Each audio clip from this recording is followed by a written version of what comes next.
జూబ్లీహిల్స్ ఉప ఎన్నికకు ఇంకా 14-15 రోజుల సమయం మాత్రమే ఉంది. ఈ నేపథ్యంలో వివిధ రాజకీయ పక్షాలన్నీ కూడా ప్రజలను ప్రసన్నం చేసుకునేందుకు క్షేత్రస్థాయిలో ప్రచారాలు కూడా ఊపందుకున్నటువంటి పరిస్థితి కనబడుతుంది. కాంగ్రెస్ పార్టీ, బీజేపీ, బీఆర్ఎస్ పార్టీలు ఇప్పటికీ రంగంలో దిగి పూర్తి స్థాయిలో ఉన్నటువంటి నేపథ్యంలో మొత్తం దాదాపు 58 మంది అభ్యర్థులు బరిలో దిగిపోతున్నారు. మరి 58 మంది అభ్యర్థుల్లో జూబ్లీహిల్స్ ప్రజలు పట్టం కట్టేదెవరు? వీర నాడి ఏ విధంగా ఉంది? పూర్తి స్థాయిలో క్షేత్రస్థాయిలో ప్రజల యొక్క అభిప్రాయం ఏ విధంగా ఉంది తెలుసుకుందామా? చలో. సో జూబ్లీహిల్స్ ఉప ఎన్నికకి సంబంధించి ప్రజల యొక్క అభిప్రాయాన్ని వారిని అడిగి తెలుసుకుందాం. ఇక్కడే ఉంటారా? ఎన్ని ఇయర్స్ నుంచి ఉంటున్నారు? నేను గత 2000 అంటే నేను 35 ఇయర్స్ నుంచి ఉంటున్నాను. నా ఓటు 35 ఇయర్స్ నుంచి కూడా ఉంటాను. నా ఓటుకు వచ్చి బీజేఆర్ నగర్ 81లో ఉంటాను. ఓకే.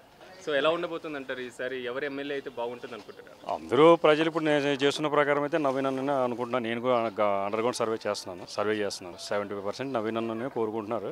అధికారంలోకి వస్తే ఇలాంటి పేదోళ్ళు, ఇలాంటి డైనేజీలు వీళ్ళు పిటిషన్ పెట్టారు, కొన్ని పిటిషన్లు పెట్టారు, రాశాము. నవీన్ అన్న యాదవ్ వస్తే అన్ని పనులు అవుతాయి. ప్రజెంట్ కాంగ్రెస్ గవర్నమెంట్లో ఉందనా? అంటే ప్రజెంట్ గవర్నమెంట్ అధికారంలో ఉంటే కదా పనులు అవుతాయి. సపోజ్ బీఆర్ఎస్ పార్టీకి ఓటు వేసారు అనుకోండి, ఆమె గెలుస్తుంది, గెలిచి ఇంటికి వెళ్ళిపోతారు. గెలిచిన వాళ్ళు ఇప్పుడు మాగంటి గోపీనాథ్ చనిపోకముందు ఆయన ఏం చేయలేదు. గెలిచాడు, పోయి ఇంట్లో కూర్చున్నాడు, ప్రజలు ఏం పట్టించుకోలేదు. దేవుడి దేవాల ఆయన దేవుడి దగ్గరికి వెళ్ళిపోయాడు. వాళ్ళ భార్యకి వద్దన్న సీట్ ఇప్పించారు. మనకి పేద ప్రజలకి పని అవ్వాలంటే నవీన్ అన్నని గెలిపిస్తేనే పనులు అవుతాయి. మీకు ఇంకా రండి, చాలా అన్ని రాసుకున్నాను నేను కొటేషన్ సర్వేలో. మీ సర్వేలో ఏమేమి ఉన్నాయన్న? అంటే ఎక్కడ ఏ ఏరియాస్లో ప్రజలు అంటే ఇప్పుడు మొన్నటి వరకు అన్నా బోడబండ, కార్మిక నగర్, రైమత్ నగర్, కార్మిక నగర్ ఇవన్నీ తిరిగానన్న. ఇక్కడ కూడా మొన్న ఫస్ట్ 10 డేస్కి ముందు 50-50 ఛాన్సెస్ ఉండేదన్న. ఇప్పుడు ఈ జస్ట్ ఇక 1 వీక్ నుంచి ఒక నవీన్ అన్ననే గెలిపిద్దాం. కాంగ్రెస్ పార్టీలో రేవంత్ రెడ్డి సీఎం అయినా సరే నవీన్ అన్న యాదవ్ అన్న మొహం చూసి మనం ఓటేద్దాము, మనకు పనులు అవుతాయి. లోకల్ నాయకుడు కాబట్టి, ప్రజల్లో తిరిగే నాయకుడు కాబట్టి మనం నవీన్ అన్నను గెలిపించుకుంటే పనులు అవుతాయి. సపోజ్ అధికారంలోని పార్టీకి వేసుకుంటే మనం మళ్ళీ ఇప్పటికే 2 సంవత్సరాలు అయిపోతుంది, ఏమీ లేదు. ఇంకా మళ్ళీ 3 సంవత్సరాల నుంచి ఏమీ లేవు అని చేతులు కలుసుకోవడం తప్ప ఏదేదో ఉండదని కొద్దిగా అభిప్రాయాలు, విభేదాలు కొద్దిగా తేడా వస్తున్నాయి. అంటే డెవలప్మెంట్ పోస్ట్ చేస్తున్నారు. అంటే సీఎం రేవంత్ రెడ్డి గారు ఏం చేయలేదనేది ఒక వ్యతిరేకత ఉంటే, ఇప్పుడు మనకి డెవలప్మెంట్ కోసం ప్రజలు కోరుకునేది ఏంటంటే నవీన్ అన్న గెలిపించుకుంటే మనకి పనులు అవుతాయి. బీఆర్ఎస్కి ఓడేస్తే పనులు అవ్వు, మళ్ళీ ఒక 3 సంవత్సరాలు వెయిట్ చేయాలి, వాళ్ళు ఇది చేస్తారని ఏ పనులు అవ్వు అని కొంతమంది డిసిషన్ తీసుకున్న తర్వాత నవీన్ అన్న గెలిపించుకుందాం, ఒకసారి ఛాన్స్ ఇస్తాం. యువ నాయకుడు, ప్రజల్లో తిరిగే నాయకుడు, ప్రజల మధ్యలో తిరిగే నాయకుడు, అతనికి భయం అంటే ఏదో ఉండదు. ఎనీ టైం ఎప్పుడు ఫోన్ చేసినా సరే వచ్చేస్తాడు. ఏం కావాలమ్మా తమ్ముడు అంటే నా చిన్న పనులు ఉన్నాయంటే చేసి పెట్టేస్తాడు. అంత గొప్ప ఉన్న వ్యక్తి అతను. ఈ వయసులో ప్రజాసేవ చేయాలనే కోరికతోటే రాజకీయాలకి ఎంటర్ అవుతున్నాడు. ఎందుకంటే ఇంతకుముందు 2 సార్లు పాపం నిలబడ్డాడు, అంత డబ్బులు ఖర్చు పెట్టుకున్నారు. ప్రజలు అప్పుడు ఆయన్ని ఆకర్షించలేదు. ఇప్పుడు మెయిన్ పొజిషన్లో పార్టీ టికెట్ ఇచ్చింది. కాంగ్రెస్ పార్టీలో అధికారం ఉంది కాబట్టి ఆయనకి టికెట్ ఇచ్చారు కాబట్టి అతన్ని నిలుపుకునే బాధ్యత ఈ జూబ్లీహిల్స్ నియోజకవర్గం ప్రజల్లోనే ఉంటుంది. ఎన్నుకోవడం కానీ, మనకు అభివృద్ధి కావాలనుకున్నా కూడా నవీన్ అన్న గెలిపిస్తే ఒకసారి ఛాన్స్ ఇస్తే మనకి ఎలా చేస్తాడు, నెక్స్ట్ ఫ్యూచర్ ఉంది. యువతరం కోసం ఆయన వచ్చాడు, ప్రజల్లో సేవ చేయాలనే ఫస్ట్ రాబోయే తరానికి కూడా ఆయన రాజకీయాల్లోనే ఉంటాడు. నెక్స్ట్ కూడా అదే కాంగ్రెస్ పార్టీలో జూబ్లీహిల్స్లో కంచకోట, ఒకప్పుడు పీజీఆర్కి కంచకోట కాంగ్రెస్కి ఎలా ఉందో ఇప్పుడున్న ఎలక్షన్స్లో నవీన్ అన్నకి కంచకోటగా జూబ్లీహిల్స్ నియోజకవర్గం అలా తయారైపోతుంది. కాంగ్రెస్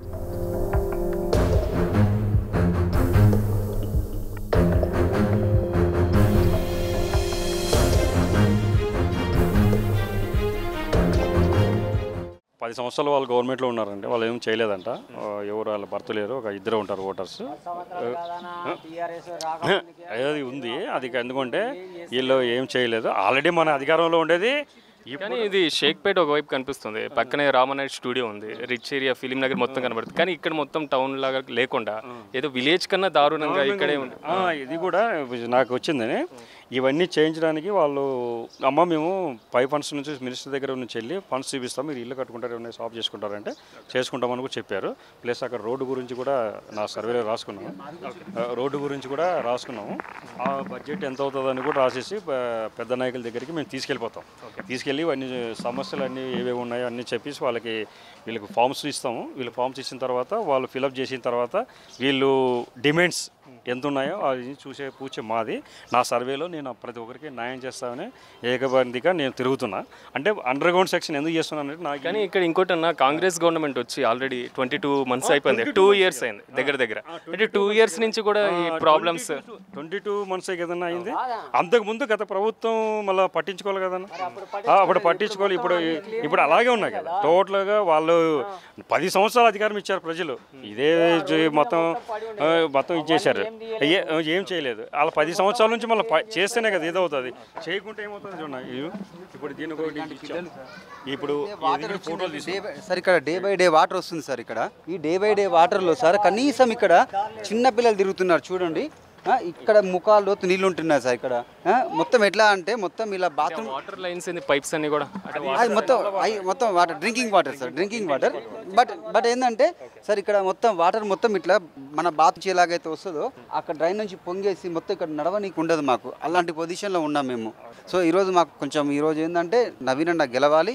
నవీన్ అన్న గెలిస్తే మేము కొద్దిగా మాకు ఒక పౌరుషం ఉంటుంది, మేము చేపించుకుంటాం. అన్నతో పోరాడైనా సరే అన్న చేస్తాడు, మాకు పోరాడైనా చేపించుకోగలుగుతాము. ఈ వాటర్ పైపులు మొత్తం సార్ ఇదంతా ఎట్లుంటుందంటే మొత్తం చిన్న పిల్లలు సార్. ఇంకా వాటర్ పైప్స్ అన్ని తెచ్చి దీనికి కనెక్షన్ ఇవ్వాలా?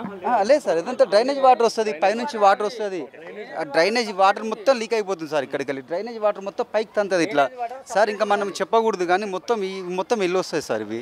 ఆ విధంగా వస్తుంది. కనీసం ఇక్కడ పిల్లలు వచ్చేసి బయట కూర్చోవాలంటే కూడా పిల్లలు కూడా కూర్చోలేని పరిస్థితి. దోమలు అయితే నైట్ పడుకుంటే అది వర్షాకాలమా ఎండాకాలం అనేది ఉండదు. మాకైతే ఎంత దోమలు అంటే మాకు ఎంత బాధపడుతున్నాం మేము. మొత్తం ఒకసారి మనం కూడా విజువల్స్ చూడొచ్చు.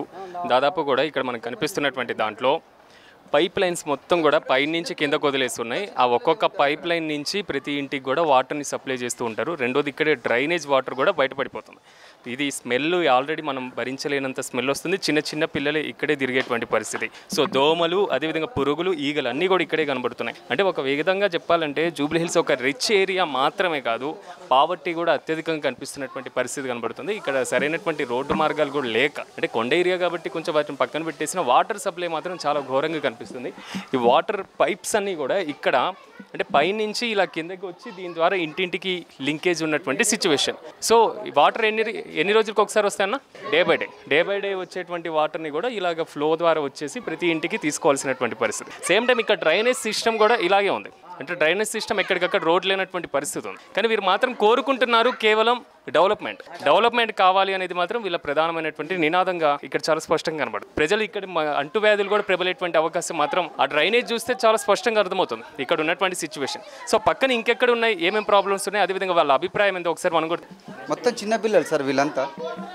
మాకు కావాల్సింది మా పనిలో ఒకటి మాకు కావాల్సింది ఈ ఏవైతే సమస్యలు ఉన్నాయో ఇవి ఒక్కటి చేయాలి. ఈ రోడ్డు సమస్యలు ఇవి ఒకటి, ఆ మోరీ సమస్యలు అవి ఒక్కటి చేస్తే చాలు. మాకు మీ పైసలు వద్దు ఏమొద్దు. ఇంతకుముందు అడగలేదా గతంలో మాకు ఈ ప్రాబ్లం ఉంది, ఇది ఉంది? మేము అడిగినప్పుడు వాళ్ళు చేస్తామన్నారు, చేయలేదు. ఇవాళ వీళ్ళని మేము నిలదీస్తున్నాము, చేస్తామని చెప్పేసి వీళ్ళు అంటారు. వీళ్ళు చేసినప్పుడు మేము నమ్మకం పడతాం కదా, అంతేనా కదా.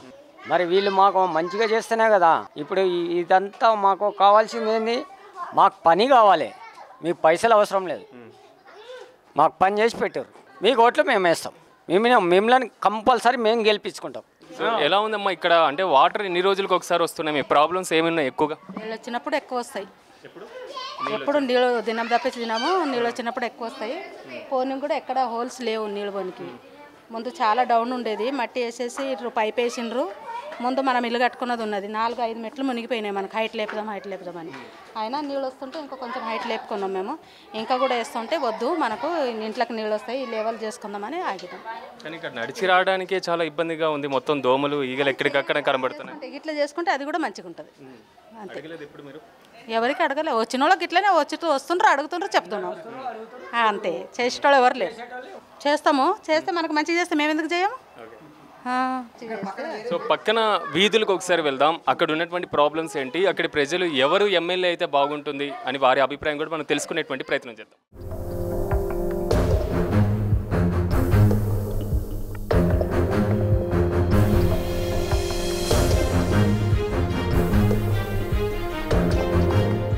సో సో జూబ్లీ హిల్స్లో పేదరికం ఎంతవరకు ఉందో ఒకసారి మనం పరిశీలిస్తే పక్కనే వైన్స్ కనబడుతుంది. ఆ వైన్స్లో అక్కడ ఉండేటువంటి తాగేటువంటి మందుబాబులందరూ కూడా ఇక పక్కనే ఇక్కడ ఉన్నటువంటి లేడీస్ కూడా ఇబ్బందులు పడేటువంటి పరిస్థితి ఉంది. చాలాసార్లు కూడా వీరు అక్కడ ఒక గేట్ పెట్టించండి, ఇక్కడ లేడీస్ కూడా ఉంటారు, తాగి లోపలికి వాళ్ళు నడుచుకుంటూ వస్తున్నటువంటి పరిస్థితి కనబడుతుంది, లేడీస్ కూడా ఇబ్బంది పడతారని అనేక సార్లు చెప్పడం జరిగిందట. కానీ ఇప్పటివరకు అలాంటి సొల్యూషన్ ఎక్కడ కనబడలేదు. కానీ వీరి ప్రాబ్లమ్స్ని మాత్రం ముందు వీళ్ళు ఎమ్మెల్యే ఎన్నుకున్నటువంటి వారు పరిష్కరించాలని కోరుతున్నారు. ఈ డ్రైనేజ్ సిస్టమ్ అనేది ఇక్కడ ఉన్నటువంటి ప్రాబ్లం హెవీగా కనబడుతుంది. దీని ద్వారా ఇళ్ళన్నీ కూడా లోపలికి వెళ్ళినటువంటి పరిస్థితి ఉంది. ఒకసారి ఆ ఇంటి లోపలికి వెళ్దాం, లోపల సిచ్యువేషన్ ఎలా ఉందో చూద్దాం. లోపలికి అంటే దిగి చాలా అంటే ఒక ఏదో లోయలోకి వెళ్ళినట్టు కొంచెం ఫీలింగ్ టైప్లో వస్తుంది.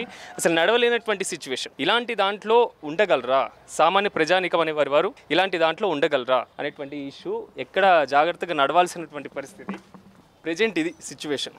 అంటే జూబ్లీ హిల్స్లో ఉన్నటువంటి కరుడు పేదరికం ఎలా ఉందంటే వాళ్ళ ఇంటి కోసం చాలాసార్లు మీరు అడిగారా, ప్రభుత్వాన్ని అడిగారా? సార్ ఎన్నోసార్లు క్వశ్చన్ చేశాం, బట్ ఎవరు పట్టించుకోలేదు.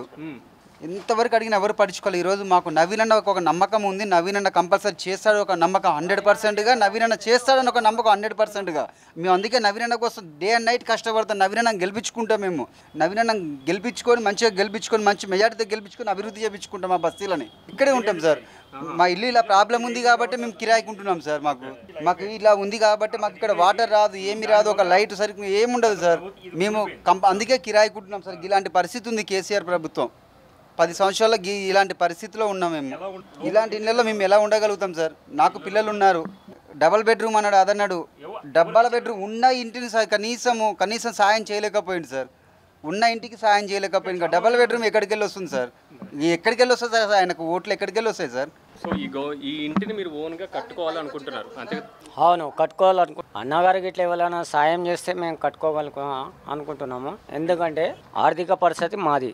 ఆర్థిక పరిస్థితిలో మేము కట్టుకోవాలంటే అంత డబ్బులు లేవు. కూలగొట్టి నేను కట్టుకోవాలనుకున్నా కానీ 5-6 లక్షలు అయితే అవి మాకు అంత స్తోమత లేదు. సో వీళ్ళకి ఆర్థికంగా ఇబ్బందులు ఉన్నటువంటి నేపథ్యంలో ఇంటిని సొంత స్థలాన్ని వదులుకొని ఈ ఇంట్లో ఉండలేక పక్కనే బార్ ఉండి రోడ్డు హైట్ అయిపోయి ఈ ఇల్లు మొత్తం డౌన్ అయిపోయి సో దిగేటువంటి సరైనటువంటి మార్గం లేక ఇక్కడ ఉంటున్నాం. మేము అద్దె ఇంట్లో ఉండేటువంటి పరిస్థితి ఉంది. ఖచ్చితంగా ప్రభుత్వాలు సహాయం చేస్తే మాత్రం మేము ఒక పక్కా ఇంటి నిర్మించుకుంటామని వీరు ఒపీనియన్ చెప్తున్నారు.